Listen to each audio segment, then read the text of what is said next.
비트코인도 이제 사실 뭐 지금 이미 1억이라는 가격이 되게 높은 가격이고 1억인데 사도 될까라는 이제 고민을 하고는 있지만 이전에 샀던 사람들의 매물대가 없기 때문에 지금은 1억 넘었지만은 이제 좀 올라가기는 조금 더 밑에보다는 올라가기 쉽다라는 것을 정말 좀 말씀을 드리고,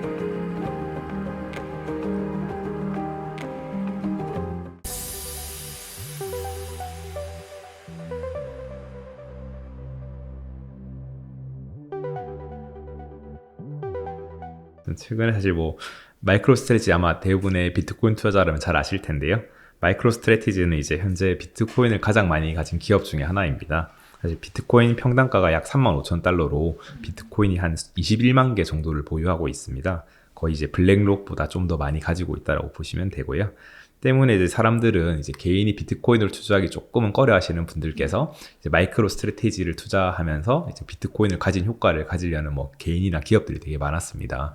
왜냐하면 이 회사는 비트코인의 가격에 따라서 주가가 같이 움직이는 상관관계가 되게 컸기 때문인데요.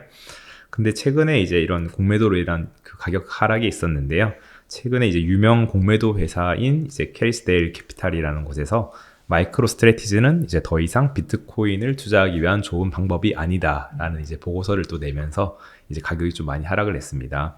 왜냐하면 이제 최근에 비트코인 현물 ETF가 많이 출시가 되었기 때문에 이제 우리는 이제 굳이 마이크로 스트래티지가 아니더라도 이제 다양하게 이제 할 수 있는 방법이 많다 라면서 자기들은 공매도를 가지고 있다, 포지션을 오픈을 하면서 이 시장 하락이 좀 많이 있었고요. 그들의 리포트를 한번 자세히 좀 살펴보겠습니다. 사실 뭐 3월 말에 나온 리포트인데요. 마이크로 스트래티지 같은 경우는 이제 3월 말 기준으로 지난 한 달간 한 66.7% 정도 가격 상승이 있었고, 지난 1년간은 한 419%의 성장률이 있었습니다. 하지만 비트코인을 비교했을 때는 비트코인은 한 달간 한 15%의 가격 상승이 있었고, 지난 1년간 163%의 성장률이 있었습니다. 그렇기 때문에 이제 비트코인의 가격 오른 것에 비해서 마이크로 스트래티지 가격이 너무 좀 급하게 3배 이상 상승했기 때문에 이건 좀 과도하게 되어 있지 않나 라는 의견을 내었고, 특히 이제 마이크로 스트래티지가 가지고 있는 자산 대비 부채 비율, 그리고 제한된 현금 흐름을 지적했는데요. 2023년도에 소프트웨어 분석 사업에서 발생한 매출이 한 1,000만 달러, 한 130억 원 수준에 불과했습니다. 때문에 이거는 뭐 회사 전체 기업 가치의 3%밖에 안 되는 불과한 것인데 너무 과도하게 잡혀 있는 것 아니냐라는 이야기를 했습니다.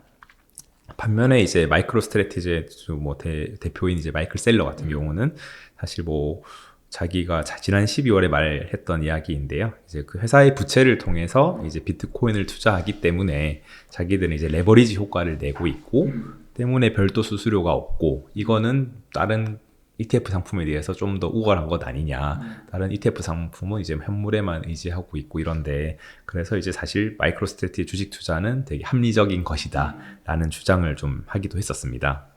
그래서 사실 뭐 이게 주식 가격이 좀 마이크로 스트래티지의 그 주식 가격 자체가 거품일 수도 있기는 하지만, 이거는 이제 사실 여전히 비트코인 가격은 좀 앞으로 긍정적인 기대가 되고 있는 상황이기 때문에 뭐 이거 주가를 대하는 주주들과 투자자들, 그들께서 이제 수요와 공급에 따라서 좀 많이 흔들릴 수도 있긴 하지만, 이제 뭐 여전히 이제 레버리지를 쓰고 있는 마이크로 스트래티지의 입장을 뭐 봤을 때는 그래도 아직까지는 좀 합리적인 금액일 수 있지 않나 라는 생각을 좀 하고 있습니다. 예, 그렇죠. 이제 걔들도 보면 계속 이제 사채 발행을 통해 가지고 자금을 조달하고 사고 있는데, 사실 이게 작년, 재작년부터도 계속 그렇게 해왔는데 뭐 최근에서도 이렇게 계속 하고 있더라고요.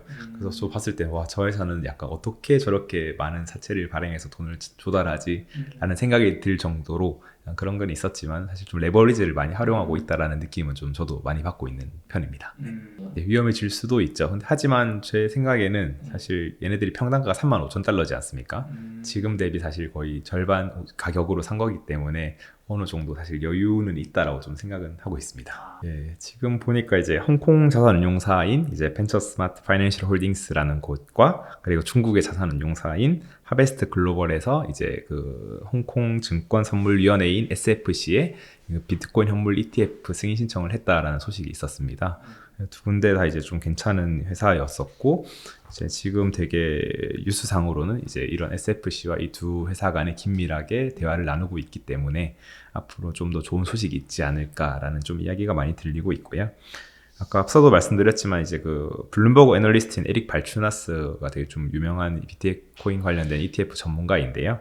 그의 말에 따르면 홍콩 SFC는 아마 올해 2월 중에는 이제 비트코인 현물 ETF가 승인을 할 것이다 라는 의견을 내놓았기 때문에 저도 이제 그분을 조금 좀 신뢰하고 보고 있는 편이기 때문에 저도 비슷하게 좀 낙관적인 전망을 보이는 것도 좋지 않을까 생각을 하고 있습니다. 그래서 이제 뭐 저는 이제 2분기 내에 홍콩에서 비트코인 현물 ETF가 좀 승인이 될 것이다라고 조금은 생각을 하고 있고요.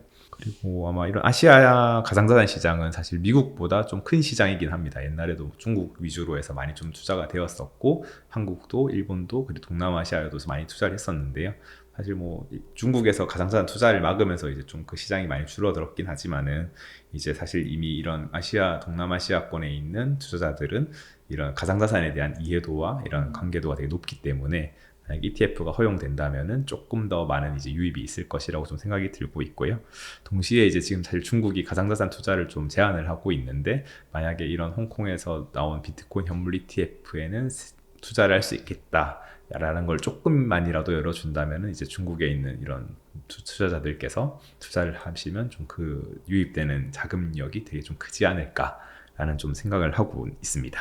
중국은 되게 큰 나라에서 이제 제한을 하고는 있지만 실질적으로 뭐 저도 뭐 중국에 있는 친구들이나 이런 분들을 이야기를 했을 때는 사실 개인들 입장에서는 사실 뭐 이렇게 아름아름 투자를 하시는 분들도 많고 이제 사실 뭐 그런 이유는 이제 좀 더 중국의 탄압에 좀 이제 좀 하시려는 분들도 있으신 것 같고 오히려 뭐 최근에는 뭐 코인은 아니지만은 중국 부자들이 현금을 들고 와서 뭐 한국이나 일본 부동산을 산다라는 뉴스도 있었지 않습니까? 그런 걸 봤을 때는 이제 약간 그런 자기네들의 자산을 지키려는 중국의 개인 자산가들이 이런 식으로 좀 움직임이 있고 아마 그러한 움직임을 이런 홍콩에서 좀 파악을 했을 수도 있지 않을까. 라는 이제 합리적인 좀 의심을 해볼 수 있었던 것 같습니다.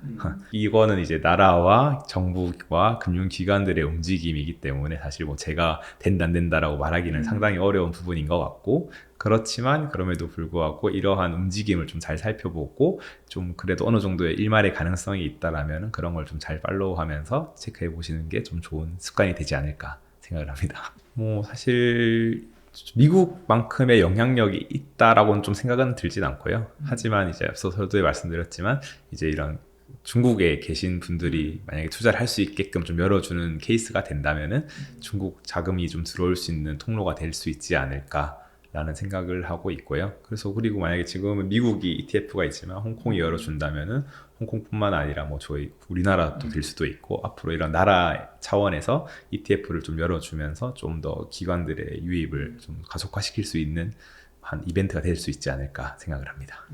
그러게 말입니다. 이게 참 4월 이제 총선 앞두고 나서 되게 사실 그런 되게 각 당에서 이제 그런 가상자산과 관련된 공약을 많이 내놓고는 있는데요. 사실 뭐 ETF를 승인을 하겠다라고 이제 주장을 하시는 곳들도 있고 이제 그런 걸 봤을 때 이제 우리나라도 언젠가는 할 것이라고 저도 생각을 하고 있습니다. 하지만 우리나라 같은 경우에는 좀 더 좀 딥하게 공부를 하고 좀 더 좀 구체적인 걸 만들어 놓고 이제 입법화하기를 되게 좋아하시기 때문에 이제 그런 거를 좀 더 조금은 늦게라고는 하지만은 이제 늦는 만큼 그만큼의 안정성과 편리성과 이런 걸 좀 보장하면서 나올 수 있는 제도가 되지 않을까 생각을 하고 있습니다. 사실 이렇게 고정된 수익을 주는 회사면은 되게 좋아 보이지만은 사실 되게 리스크 있는 곳이라고 생각을 하거든요.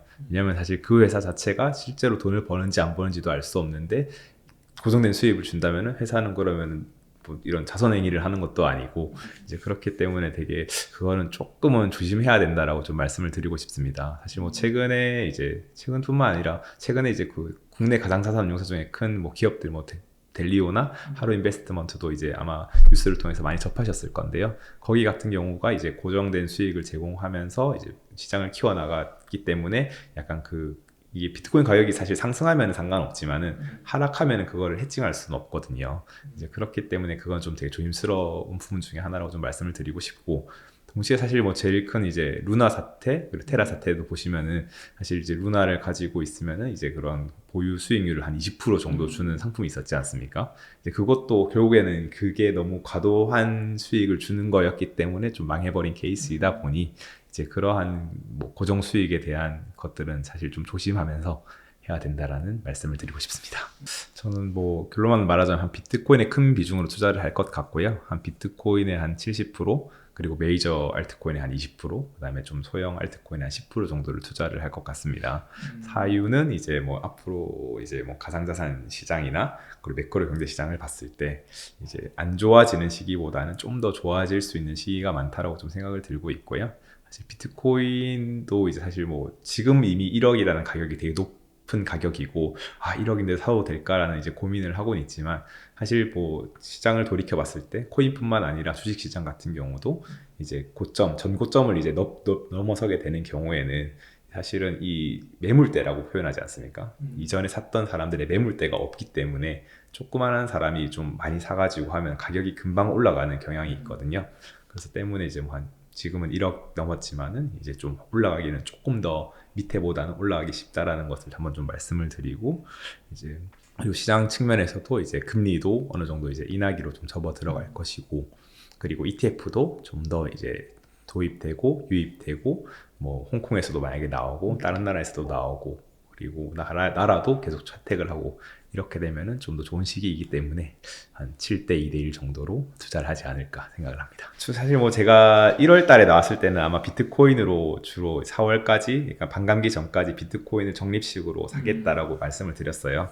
사실 이제 지금 4월이지 않습니까? 그래서 이미 이제 비트코인이 많이 올랐기 때문에 비트코인을 막 지금 막 100% 사는 것보다는 이제 알트코인에 어느 정도 약간 리스크를 약간은 열어두시면서, 비트코인은 저는 어차피 한 올해 말 내년 상반기까지 올라갈 것이라 생각을 하거든요. 알트코인은 지금도 뭐더 떨어질 수는 있겠지만은 이제 그래도 앞으로의 업사이드를 포텐셜을 봤을 때는 한 30% 정도는 적합하지 않나, 저는 개인적으로 생각을 하지만 이거는 이제 투자자들 성향에 따라서 이제 그 비중은 뭐 8대2로 하시든 9대1로 하시든 그건 좀 필요하지 않을까 생각합니다. 예, 저는 뭐 사실 뭐 이더리움 ETF가 있으니까 앞으로 이제 뭐 이게 5월이 될지 7월이 될지 9월이 될지 모르겠지만은 그래도 이더리움이 좀 큰 비중이 될 것 같고요. 동시에 이제 이더리움 킬러인 솔라나 친구를 되게 저도 좀 유심 있게 보고 있고, 최근에 아까 말씀드렸지만 민코인들도 솔라나 기반 민코인들이 되게 많았고 퍼포먼스가 좋았어요. 그래서 때문에 이제 솔라나도 저는 좋다, 두 가지 이렇게 말씀을 드립니다. 예, 되게 참 고민이 많이 되네요. 이게 저 같은 경우는 최근에 사실 AI 코인들이 2월 달에 되게 퍼포먼스가 좋았습니다.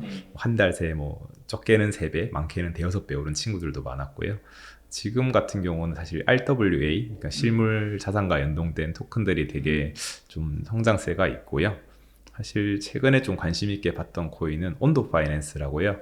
이건 이제 블랙록이 조금 묻어 있는 코인 중에 하나라고 좀 생각을 하는데, 이들은 이제 실물 자산인 뭐 주식이나 채권이나 이런 것들, 담보물 증서들을 이제 약간 토큰화 시켜가지고 해가겠다라는 코인이에요. 이것도 사실 좀 최근에 가격이 많이 올라가가지고 좀 들어가기는 어렵다라고 좀 보여지지만, 그래도 이제 블랙록이 묻어 있기 때문에 저는 좀 관심 있게 보면 좋지 않을까 생각을 하고 있습니다. 사실 뭐 저는 이제 뭐 크립토, 블록체인 관련된 뭐 투자 회사를 같이 하고 있지만, 제 주변에도 아직까지 비트코인은 좀 사기다, 이제 뭐 주식은 회사라는 것이 있는데 내재 가치가 있냐라고 물어보시는 분들이 되게 많아요. 그래서 뭐 사실 뭐 그런 분들께 뭐 강제적으로 비트코인을 좀 투자하라라고는 좀 사실 말씀을 드리진 않는데, 그래도 이제 좀 비트코인에 대해서 조금 어느 정도 얘는 자산군으로 인식을 잡아가고 있으니 공부를 해보시는 게 좋지 않냐라고는 계속 말씀을 드리고 있어요. 그래서 이제 뭐 너무 이렇게 좀 안 좋다라고 생각하기보다는, 이제 과거를 봤을 때도 뭐 주식, 부동산 봤을 때도 뭐 주식 같은 경우는 반도체 사이클도 있었고 전기차, 그리고 배터리 사이클을 하면서 그때 할 걸 하면서 이제 약간 껄물새가 되는 경우가 되게 많거든요. 이제 그렇게 하기보다는 조금은 잘 모르겠는데 이런 경우에는 좀 더 관심을 갖고 오히려 찾아보시면서 투자를 좀 접하면 되게 좋을 것 같다라고 생각을 들고요.